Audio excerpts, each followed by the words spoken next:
working particularly with publishing open source textbooks and integrating Sage, and he's an avid proponent of XML and things like that. I'm sure we'll hear. So Rob? Okay, thanks.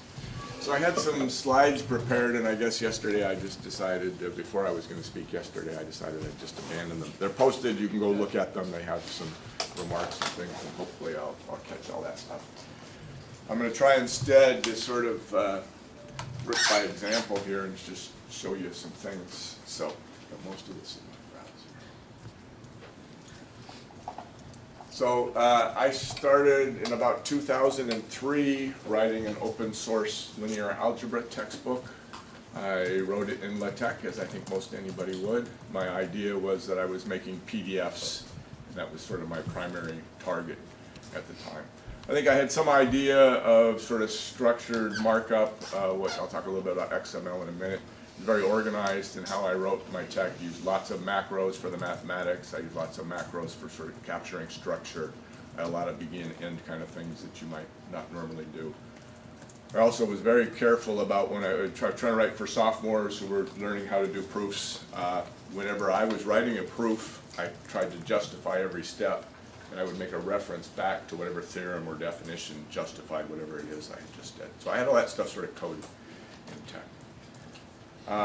Last summer, I took all of my what I'll call sort of structured, semi-structured LaTeX, and I converted it to XML, and I'll show you some XML in a minute. If you know HTML, it's the same sort of idea. Tags that have a begin and end pair and sort of a tree-like structure imposed on a document. Really painful combination of a sed script that did sort of the obvious things, a Python script that cleaned up a few other things, a few mercurial patches to tidy up some stuff. And it took me most of the summer. And as I was doing that, I was then translating it into a better web version of the book. Probably about 2006, I started using Tech for HT.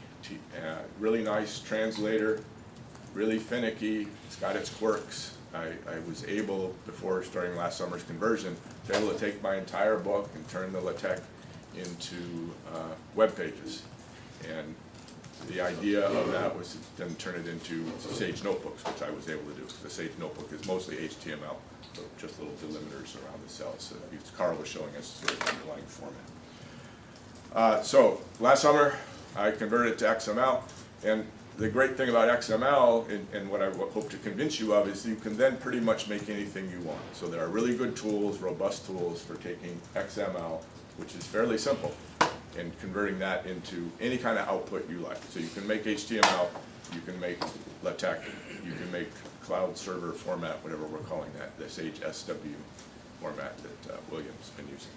So one of the first things I did was make a regular traditional printed book. I'll pass this around, but this is just a 500-page PDF formatted for this size of a book. This is print on demand. People have been asking. I use a place called Lightning Source in Tennessee, so I need to get an ISBN. I've got a business relationship with them, so on and so forth. I can buy this book in a carton of 8 with shipping. It costs me about $22, $23 a copy. So that's an idea of sort of manufacturing cost. How many pages is it? 550 roughly. Okay. And is there like a soft cover version that's I used cheaper? to have a soft cover version that I did with Lulu.com, and it was longer. I've trimmed this. It's 524 pages, so I do not make a soft cover. So I did that for a while. So my idea was sort of, if you want the book, here's a nice. This is like a souvenir. Okay, so if you do the book online, if you spend all semester and you think you like the stuff, you know, it's like buying the T-shirt. Go buy the book. Have you pursued getting a Kindle version or whatever? Not yet. Nook version. I would like to. Yeah. Okay. All right. I have to price it at, I guess I thought it was at $45 to get Amazon to pick it up, and then discount it to $33 at the moment. So that's the cost to a student or something else for this. Let me show you the web version. So in doing this conversion, you and I, our students, everybody, getting more and more information is coming from looking at a screen. I mean, everybody's got their laptop open here, everybody's staring at their screen. So I shifted to the web version was what I really was, that was sort of my primary target. The PDFs, there are PDFs online, the book, that was all sort of a secondary thing. So I want to show you a little bit of how this works. So chapters and sections over here on the side. So we'll go to the section on non-singular matrices. And you can scroll down through here. The math is, there's a little bit right there that's set with the zero vector. That's all MathJack. So that's a big part of what got me going on this, the ability for MathJacks to make good-looking math in web pages. Tried to keep each section sort of short, so not a whole lot of stuff, 3, 4, 5 screenfuls of information. And part of that is making the examples sort of hidden. So you would think that's going to take you to perhaps a new page or something with the example, but this is what's called a null. And when you click on that, it just opens up a gap in the page, and the content, in this case, this small example, shows up there. If you want to, this was referencing an earlier version of this matrix, something else was done with this matrix in a different example. If you click on that, then the null will open up inside of the example you were currently looking at. And like I said, I like to, this is an example, not a proof, but I like to quote different things. So there's a theorem that gets quoted in the course of that example about homogeneous systems being consistent. Whenever you see a theorem, you get the statement, and the proof is in a null. And I guess I finally reached a dead end there because there's nothing. Can you click the in context? That would take me to a new, that would take me to the web, that would take me to the section that contained that stuff. So a different web page. Yes, I would, Okay. I would then go to a new web page. Okay, so that is possible. Correct, yes, definitely. And yeah, and you know, you may be fine, well, that's that theorem, but I forget exactly how it works, or I forget why it's important, or whatever. That'll take you back to the page. And you can pack all those away just by clicking on it. The first, sort of the top level one that you opened. Exercises, instead of just cluttering things up, they're all packed into one big null down here. I have lots of solutions. There's a stray artifact of the conversion. That would get you 50 cents if you were one of my students. There's an exercise, and the only way there's lots of solutions, but the only way you can see them is by clicking on a null. So you got to make an effort to, no plot spoilers. Let me show you one other thing from the book, and there's a whole lot of information about Sage. None of that went into, to keep this at 550 pages, none of the Sage material is in here. I will at some point make a PDF, which I don't think is particularly useful. The information about Sage, there's about 100 of these in the book, and they describe there they are. So they say a little bit about the mathematics, they say a little bit about the Sage, most of the mathematics is in the book, but then you get these instances, we've always seen the Sage self-server in action.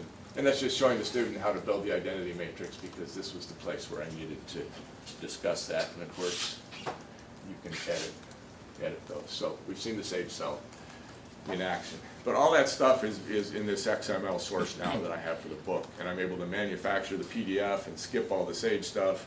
I'm able to make the web page, put the Sage stuff in the right tags and all that kind of stuff to make the Sage cell server work. I'm able to put solutions into nulls. I'm able to do all that kind of stuff because my source is so structured. So we're not necessarily talking about the book itself, but I want to make the point that I was able to do all these things that I've wanted to do for years, mostly by really getting my source highly structured. I forgot to bring it across from the other room.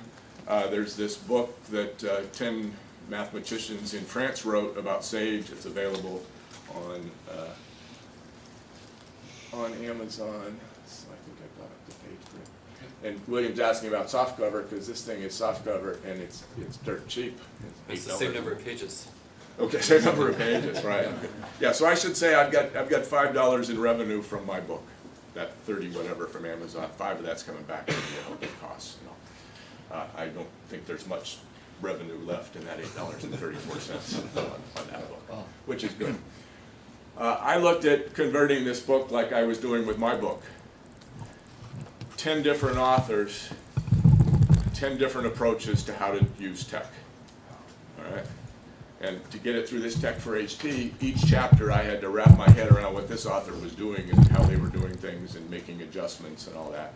And and no one individual's tech was particularly bad or anything, but it was a nightmare. And I got a sort of usable version out, but I did not have the energy to spend another month or two to get all the little picky little things cleaned up there. So we all like tech. You got it gives you a lot of flexibility. It's sort of a nightmare to try and do anything with, and especially in the case when everybody's doing their own thing. It's great between, I like to say, it's great between the dollar signs. So you want an equation or you want a display, it's fantastic. And MathJax is picking up the majority of that now. There's still things you can't do that MathJax won't handle. But you can do 95% probably of what you want. Anything between dollar signs, you can pretty much do. Yeah, right, yeah. It's got But there's other stuff that isn't between dollar signs that people sometimes want it to do. But this might be the kind of stuff where you want to use XML instead. Right. I don't know if that's what Rob's. Well, I think that's even what David would say, that you shouldn't be using MathJax for those things. Certainly not MathJax. But people Question for everyone. So I'll show you a lot of experiments here with XML stuff from the last couple of years, but this is as of last week. So this was a short classroom note I intend to submit to the monthly, so I decided I would just write it in XML, sort of my own choosing. Some of this will change. But it should be pretty obvious to everybody what's going on, or there's a title and my name and the date and all this sort of header information. A lot of the tags that you see should be if you're comfortable with HTML, like the P, and there's some stuff later, maybe about emphasis and things like that. The single M tag, that's math. When I wrote this, I did not type all those in. Okay, so I would preview it with MathJax, and I'll show you that in a minute. But I used the slash paren and then the slash matching paren that tech lets you use. And that's a very good idea. If you don't take away anything from this talk, the next thing you write in tech, don't use a pair of dollar signs, because then that's very hard to parse. It's not impossible. It just makes life hard. But when you've got a begin and an end and they're different, like you might do with, a lot of people do the displays with the slash square brackets. Okay? So these M's came just from a mass search and replace once I pretty much was done writing. You know, if I want to add something now, I'll type those in by hand. Wait, you literally mean that you want me to stop using dollar signs when I write tech? Because I'm not going to. Yeah, and I'm not going to turn your that's seven Sage. I'm not going to characters turn your instead of Sage two. for power users into a nice book because I know, I don't just- want to do dollar How hard signs. is it How is it to hard? turn every other dollar sign into an open and every other? It's not that hard. Yeah. Well, the hard thing that I'm finding is that if I see some tech code with dollar signs in it, I can pretty much read it. And the backslash parenthesis, backslash close parenthesis, really my eyes have not caught on to reading that. Yeah. And it might It's be also- better with the M and the backslash. Yeah, and it's not hard. I mean, I'm sure with. But this with is like 7 expressions. characters instead of 2. Yep. That's significant. Well, I didn't type 7. Especially No, since he- you I have to typed press. 4. I'm talking doubling it. 4 instead of 2. He's That's using just- the LaTeX convention instead of the tech convention. Okay. Backslash paren. Right. So So it doubles the number. I guess the thing with backslash paren is there's plenty of other parens in the source, so it's hard for me to pick out that this paren That's was what I'm done with a saying. backslash. I have to do a look behind, right, in my regular expression in my I'm mind. suggesting, this whole talk is about suggesting different ways to work. We've all been writing tech for a long time, and I've been writing tech since 82, 84, in that vicinity. And I'm done with tech. When I go start looking for some package to slide some box a little bit, I just go nuts now. Between the dollar signs, it's great. And I'm willing to put up with the pain and the ugliness because I'm getting good stuff out. So that's sort of that's the moral of the story. That's what everyone else says about tech. And I, right? yeah. They're willing to put up with Tech the pain does and not everybody says tech's great because you write semantically or whatever, you separate content from presentation. And the minute you get away from that and start looking at other people's tech, people are doing presentation left and right. It's very hard to deal with. If you want multiple if you're writing a 2-page handout for class, use dollar signs and knock the thing out. And I wrote the slides I prepared. I found it somewhat ironic. The slides I was writing for this talk were in Beamer, and it was all tech. And I was bashing tech because I was using Beamer, but I just was going to spend an hour getting some slides together at my hotel. And I think the point is that you can spend a little extra time now or a lot of extra time later if you want to convert. And I've done lots of extra time, and I've given up on some projects And because it just. so your recommendation at the moment is to use the LaTeX convention? Is that, Yeah, that's just- what yeah, that's, yeah. and that's easy enough for you to parse? You've got a script that parses that? Well, you can and just you traces can it do it in. yourself when you're done. You just do the global search and replace in your editor. Yeah.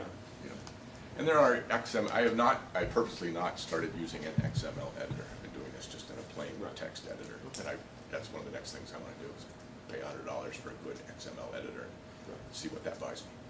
Advice and a color, like you just have a color highlighting and like syntax highlighting or color. Well, I think it'll get you auto completion and, you know, and only legitimate tags, you know. if you can Preview only- based on the XSL style sheet. Yes, right, Yeah. yeah, so if you're only allowed to put a subsection inside a section, you won't see subsection unless you're already in a, you know, it'll do, that's my understanding, but I have no experience with that yet. Display math right there, so that's gonna be the slash brackets. I use the align math environment a lot, it's gonna show up down here in this statement. Where was it? Down here somewhere.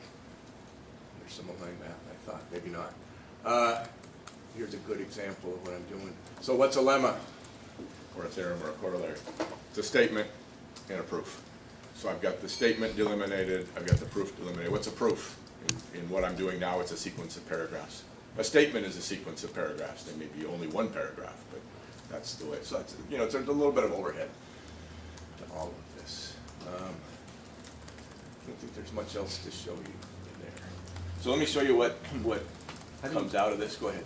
How do you decide your structure? I mean, I'm just making it, this is As all, you I'm go? experimenting, I'm making it up as I go, and I've done lots of different things. I'm using this paper as, you know, what do I need for this paper? right, so you're custom writing an XSL style sheet every time, or modifying one anyway. Right now, but I'm gonna try and iterate to something that I hope is useful for other people.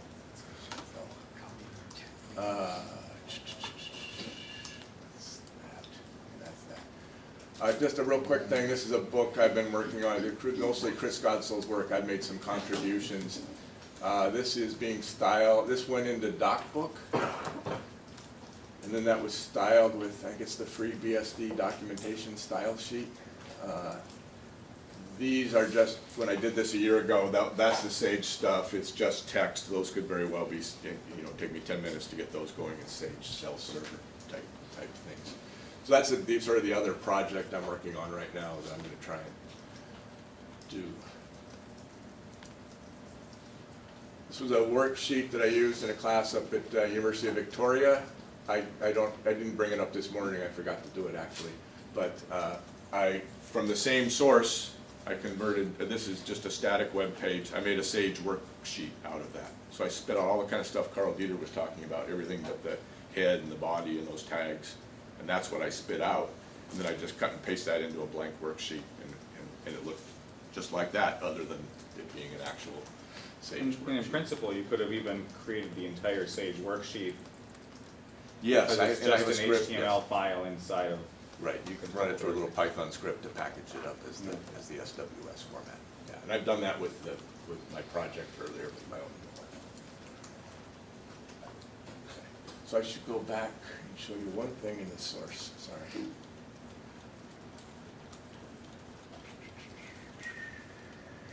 Two things. There are my sort of Sage, or tech convenience macros. So I'm doing a lot of things with null spaces, column spaces, row spaces. I've got transposes and vectors, and I've got some partitioned matrices. So that stuff should all look familiar to you. That's the only one time I typed those macros in. I'm going to show you the products that came out of this. But I put all those macros there, wrote them in the kind of style you're comfortable with from LaTeX. Here's the other interesting thing. I'm saying on this file to use this. This is the transform, this XSL. It's like a CSS file, but instead this is the actual transformation that you would use to convert that file to HTML. So if I go to my browser, Do you have a similar one to convert it into LaTeX? I have one, yes, and I've got one to convert it into LaTeX, and as of yesterday, day before yesterday, one to convert it into the format for the Sage Cloud. So I've got 3 converters going on this right now. So this is in my web browser. That is that source file you were just looking at. All I did was open it. There was no processing whatsoever. So Firefox will do the XSLT transform, because I had that one line up at the top that said, go use this transform to make this. So Firefox does it for you. Firefox does it for me. Does every browser do it for you? No. And I have not surveyed them carefully yet. So this did not work for me in Chrome when I tried it. Google Chrome, not Chromium. So. And that's all, that's all MathJax.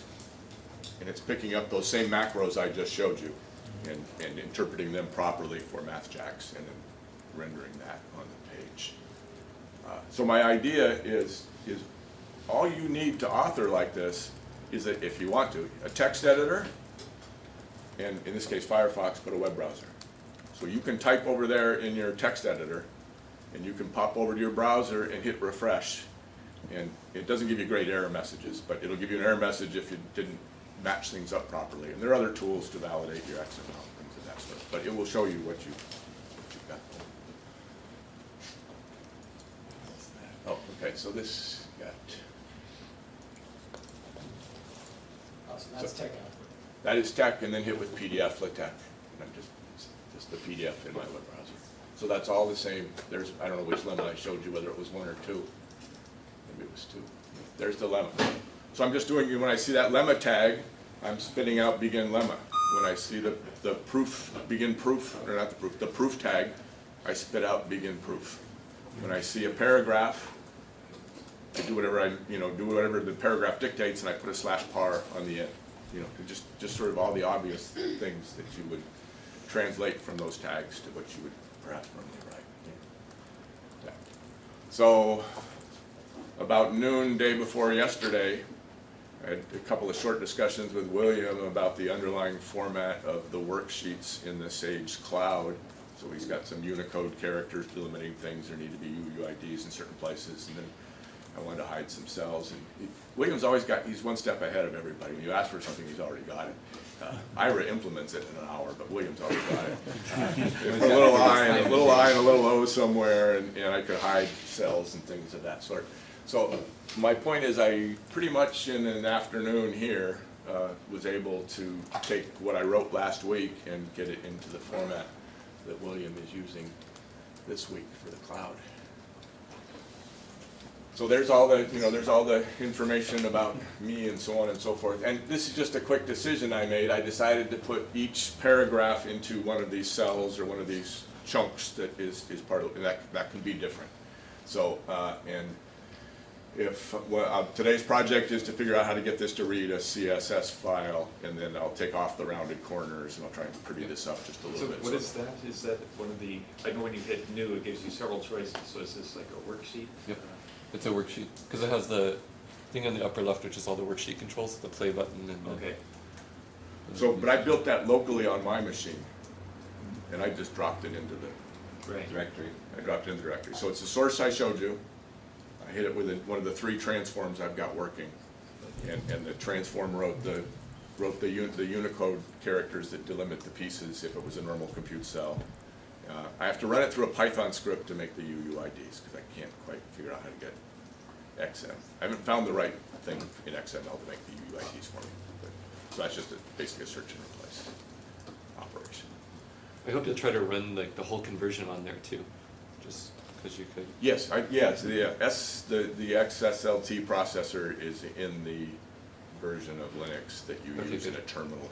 The tools and I presume Python is. Yeah. So, yeah. So I believe that all the tools I need to do this all in the cloud. That would be a good experiment. Dump the XML up there and run it on the... Yeah, just to make sure, because if there's Yeah. anything missing, I want to add it to the standard things that I And will always have installed there.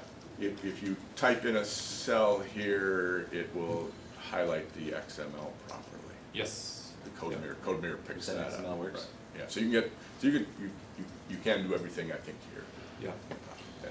Like if you open a .xml file, I think it'll syntax highlight it, auto indent it, etc. as XML. Right. If it doesn't, you can easily fix that, but I'm pretty sure it does. I've just tested that actually. So I didn't do it. It would be trivial to put the paper has no Sage in it, but it would be trivial to put a Sage input output chunk in here. That's just a half hour of work that I haven't gotten around to. But it's picking up those same macros that I wrote, to get that script en for a null space. That's coming. I didn't make a new version of those or something for this. They're getting read in the very top. There's a cell here you can see that has nothing in it. This is a nice trick. I don't know if people know this, but if you take your regular tech macros, not the goofy JavaScript variants that you normally put in the MathJax header, you put the regular macros, presumably at the top of your web page. In the body is fine. put the slash parens around them so that MathJax tries to read them. MathJax will read the sort of raw LaTeX macros, and then we'll use them in the remainder of the page. So that's how, so that's just coming out of that macros tag and getting dumped into the top of this Sage Cloud worksheet with with the slash. So it does new command as long as it's a legitimate inside dollar sign new command. Yep. Right, yeah. Or, So- or parentheses, any Oh, right. math mode thing at all. Right, that's And what, it'll automatically detect these math modes. That's MathJax does causing that. MathJax to read it. Yep. And if MathJax is able to And read the- that and then use The it. new subsequently. command can be executed in math mode and TAC apparently. Right. Yes. Yeah, they extend what MathJax can do to allow for a new command, which is really nice.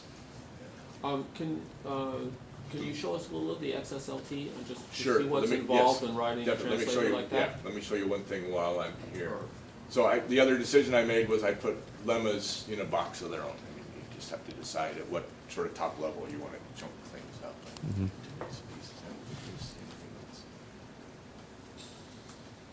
Lists. So you want to see some transforms.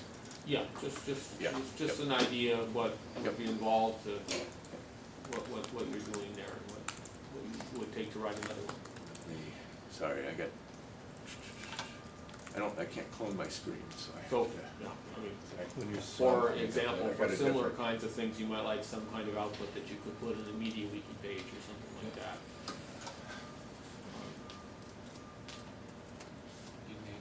Probably math book, right? Yep, thanks. Matrix book. Science.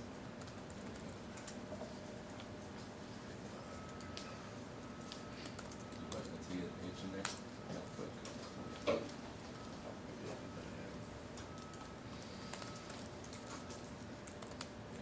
No, this is down there.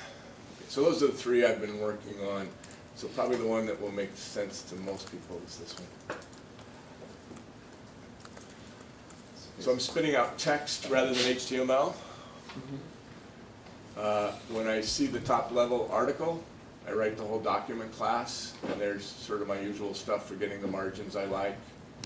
There's the AMS package, AMS theorems, there's the environments. I mean, this is just minimal to make my 3-page paper go, and I hope certainly to expand things. I'm going to capture the title, author, and my email, and put all that in the title macro before I start the document. Here's the whole thing. All right? So there's the begin document, make the title, and then the XSLT transform works on this idea of templates. You say when you see a set of tags, do this to it. And you don't really have to do the flow control. So there's certain things here going on because I want them to appear at the top of the document.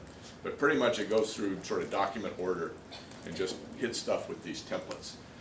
And I'm being maybe a little more careful than I have to be here. I'm saying process paragraphs, theorems, lemmas, and corollaries. So those are sort of my top level chunks. And I don't have any sections. It's a short paper. I don't have any sections. I could handle So sections. those are the only tags that are being transformed. Those Exactly, that are in yeah. So if you looked at the 3 things I showed you, I had a little note to myself about the bottom, about putting in an acknowledgement. And it showed up in one translation, and it did not show up in the other.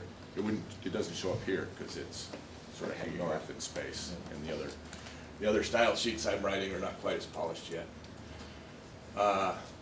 So what do you do with a theorem, corollary, and lemma? You process its statement and you process its proof. And if you see a statement for a theorem, you do the begin theorem drill. How about if you want to do a more extensive introduction, do you want to give a short talk some other time with I people could, that you are want me to move interested along? Yeah. in doing this? Let me just talk about that, and then I'll quit. Okay, so This is typical. When you see a paragraph, you just do everything you find in the paragraph. Take care of your bolds and your emphasis and anything in your list, and anything that shows up in there. And then in the case of spitting out LaTeX, I want to end it with a /par and a nice percent so that I get some clean source. New lines handled correctly. New lines? You gotta be really careful with the text, because what you put in your source and what you put in the transform, and then what comes out the other end, and the fact that tech turns a blank line into a paragraph is really evil as far as I'm concerned. It just drives me crazy, So yeah. the percent sign, is it going after the paragraph or? Yes, after the it's comma? that's Next just so line. that the, Okay. that's so that the LaTeX Gets clean. is sort of semi-readable, that's my own convention. Okay. I don't want a blank line there necessarily, it didn't hurt here. So the idea is you have XSL template and you match M, so that means if you see a tag that says M, Yeah. and then you do the following, and then, what's the select doing? The select is, Just give me the value of everything in between the M's. Oh, select all. Yeah. But period is like a, select, so the period is select Think of it. all? And then- Yes, Yeah. yeah. There's sort of, there's this thing called XPath, you can work your way Yep, down the tree. mhm. So if inside of M, I only wanted to pick out some little thing, I could put something more precise than that dot Right. there, to just pick out a part of it, but that wouldn't be natural. This is a bit like matching regular expressions, it's a. right, except it's Right, using it's XPath, soft. yeah. Yeah, I'm using an XPath, I just, Right. that was an XSL, yeah. In your experience, you mentioned part of the motivation for doing this was because LaTeX can be all over the place with personalities, if you Yeah. will.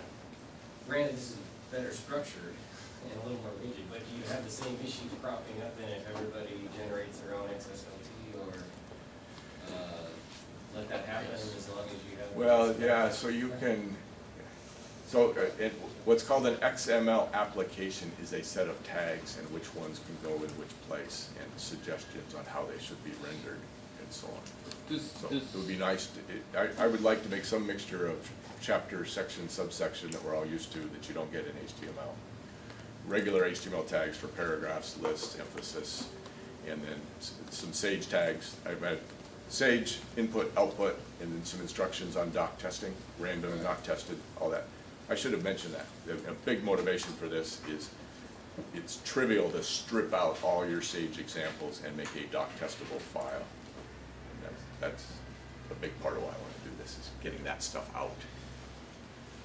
Can I ask one maybe final question is, Jason, is that, can you show us just a tiny bit of the source of your book, your linear algebra book, just to see what the, It's all, why don't you just look online? It's all well, there. I mean, to see what the, how crazy these things like indexing, references, or is that, it's a It's very not, highly it's not so non-trivial. bad because my target now is the web. So indexing is just hrefs and things like that. I don't build an index. No, I mean in the XML version.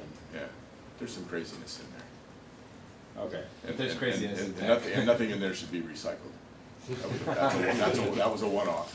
Okay, That was a because learning- that was a maybe learning one might want experience. to, for a print version, have it indexed, or. Yeah, I think I You could do that. figure that out, yeah. Okay. Yeah. But you would then have to mark what you wanted to be indexed, so you put index around a term. Figure it out, yeah. But any problem, any of the craziness with my book, any of the wild ideas that I've had over the last 10 years, I was able to make them happen with XML, XSLT eventually.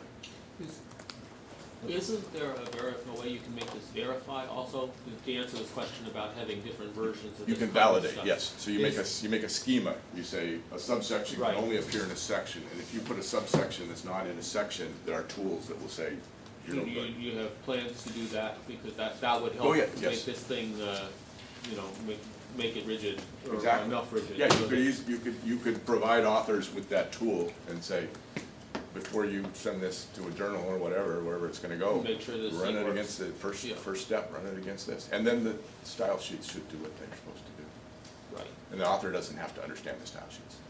right. So let's thank Robin. If you have more questions, next up we have Jeff.